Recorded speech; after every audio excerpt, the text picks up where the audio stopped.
नमस्कार मित्रांनो, let's learn YouTube चॅनलवर आपलं स्वागत आहे.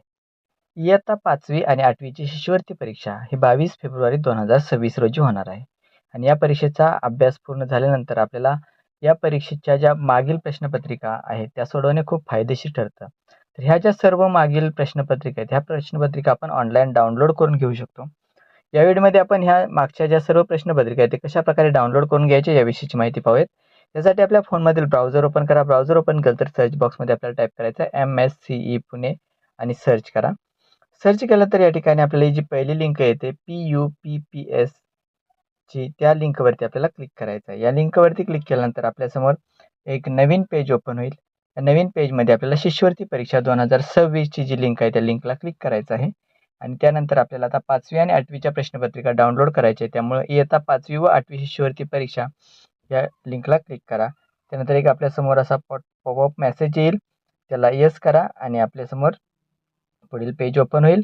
हे पेज ओपन झाल्यानंतर जर आपला फोन डेस्कटॉप मोडवर आहे असेल तर असा होईल, किंवा जर डेस्कटॉप साईडवर जर नसेल तर तो अशा प्रकारे ओपन होईल.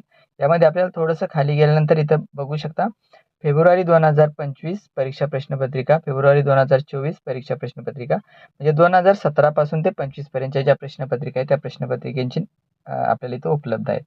त्याचबरोबर ह्या प्रश्नपत्रिकेची जी उत्तरसूची आहे ती उत्तरसूची सुद्धा इथं आपल्याला उपलब्ध आहे. म्हणजे आपण प्रश्नपत्रिका घेऊन सोडवल्यानंतर त्या उत्तरसूचीच्या सहाय्याने ती तपासू सुद्धा शकता. त्यामध्ये आपल्याला समजा फेब्रुवारी 2025 ची प्रश्नपत्रिका डाउनलोड करायची असेल तर त्यावरती क्लिक करा. नंतर आपल्यासमोर अशा प्रकारचे ऑप्शन उपलब्ध होतील.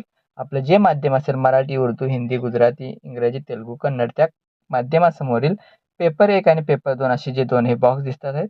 या बॉक्समधील समजा मराठीचा पेपर 1 मला डाउनलोड करायचा आहे, तर त्याच्या सेट ए वरती आपल्याला क्लिक करायचं आहे. सेट ए वरती क्लिक केल्यानंतर आपल्याला हा जो पेपर आहे तो पेपर आपल्या फोनमध्ये अशा प्रकारे दिसून येईल. यामध्ये आपल्याला याची आपण प्रिंट काढून तो सोडवू सुद्धा शकतो. त्यानंतर ह्या 3 डॉटला क्लिक करा आणि ह्या डाउनलोड या बटनावर क्लिक करा. डाउनलोडवरती क्लिक केल्यानंतर आपल्या फोनमध्ये ती फाईल डाउनलोड होईल. तर अशा प्रकारे आपण कोणतीही प्रश्नपत्रिका म्हणजे कोणत्याही वर्षाची प्रश्नपत्रिका डाउनलोड करून घेऊ शकतो. आता मी सेट एची मराठीची प्रश्नपत्रिका डाउनलोड केली पेपर 1 ची. त्यानंतर समजा मला उत्तरसूची सुद्धा डाउनलोड करायची असेल तर फेब्रुवारी 2025 वरती आपल्याला क्लिक करायचं आहे.